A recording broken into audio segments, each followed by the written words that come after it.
তুমি কি জানো কবরে তোমার প্রথম প্রশ্ন কি হবে?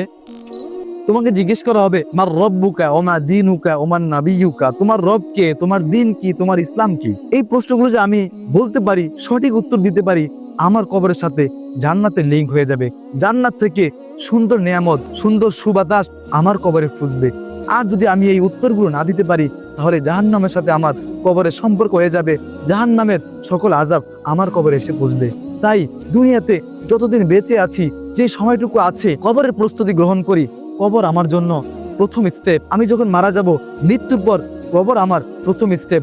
আমি কবরকে প্রথম স্টেপ মনে করে যদি দুনিয়াতে চলাফেরা করি, তাহলে কিন্তু কবর আমার জন্য সহজ হবে। কবর প্রতিদিন মানুষকে ডাকে, যদি ভালো আমল করে যেতে পারি কবর করবে ভালো আচরণ, আর যদি ভালো আমল নিয়ে যেতে না পারি তাহলে কিন্তু কবর আমার সাথে খারাপ ব্যবহার করবে। দুই পাশ থেকে এমনভাবে চাপ দিবে, আমার এক পাঁজরের হাড্ডি আরেক পাঁজরে এভাবে ঢুকে যাবে। রাসূলুল্লাহ সাল্লাম এইভাবে হাত ঢুকিয়ে দিয়ে দেখিয়েছেন যে এইভাবে পাঁজরের হাড্ডিগুলো ঢুকে যাবে।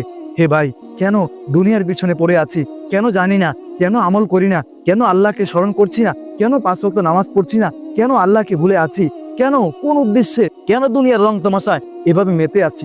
আসুন না রবের দিকে ফিরে, দুনিয়াকে বাদ দিয়ে দিনের প্রতি সময় দেই, নিজের জীবনকে গোছাই, আমলওয়ালা জিন্দিগি বানাই, নামাজ পড়ি, কোরআন পড়ি, বিভিন্ন ভালো কাজে নিজেকে নিয়োজিত করি। ইনশাল্লাহ কবরটা আমার জান্নাতের বাগিচা হবে, আমি হব জান্নাতের সবুজ পাখি।